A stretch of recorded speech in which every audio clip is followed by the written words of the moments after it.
Taking this R3 motor out since the pistons are burned and just had some problems with the top end that costed more than getting a motor. So I already got all of the wiring harness unhooked, and what we're going to do is we're going to put the jack under it and we're going to support it, take the bolts off, and hopefully the motor just drops down. This is my first time doing it, so we'll see. So here's how it looks. I just basically removed the wiring harness, disconnected it actually. I took off the clutch cable,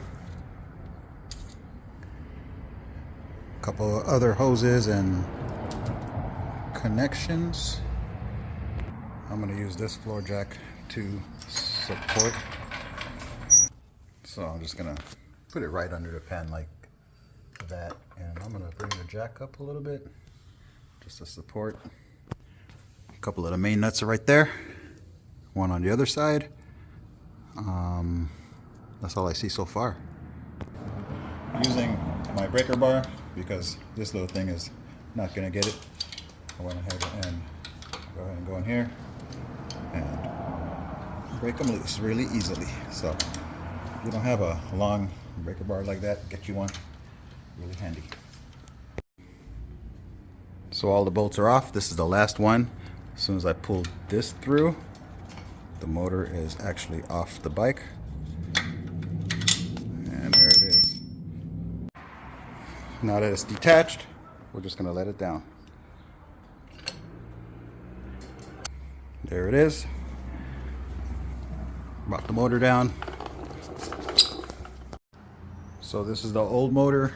Of course, the top end is taken off. And this is the new joint. I'm just kind of cleaning it up right now before I put it on. It's easier to clean when it's out. So we'll just get that cleaned up. Pretty cool that he gave me the wiring harness and everything with it. See if I use it. I'm just gonna line it up on the jack right there and lift off onto the frame. I'm just gonna slide it under with this jack, and I'll get some help to lift it in, and we'll figure out the wire harness as I go. Wiring harness looks pretty legit. I'm gonna try to use this old wiring harness, or my old wiring harness, on the bike and just take off this old one.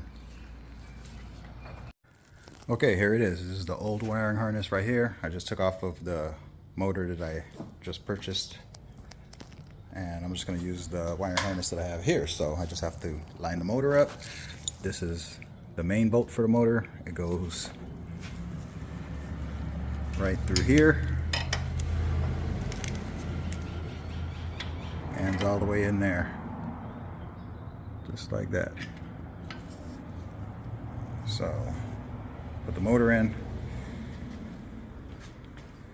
and throw the nut on, the bolt, and the rest of the hardware, and let's see if it starts. Okay, so now that I got the main bolts back on that secure the motor right there, the jack that's supporting it can now be released. And there it is, the motor's on.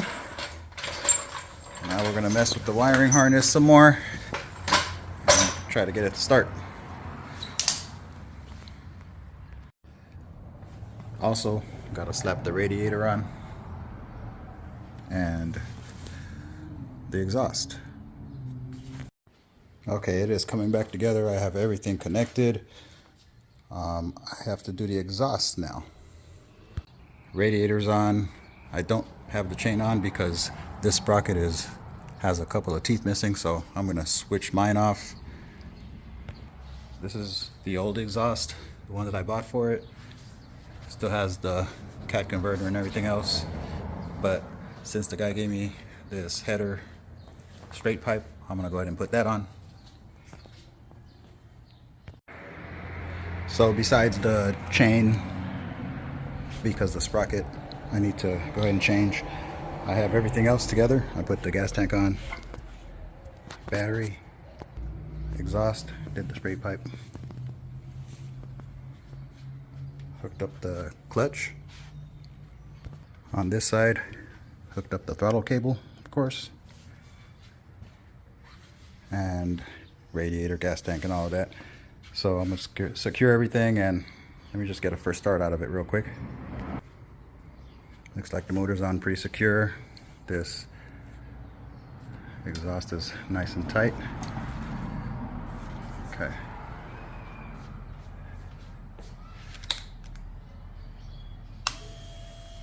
Fuel pump is priming, good sign. Yeah.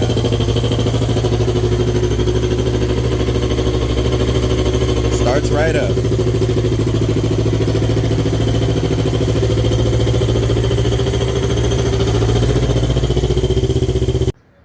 So now at this point, I just have to put it all back together. Stay tuned for that. Thanks for watching.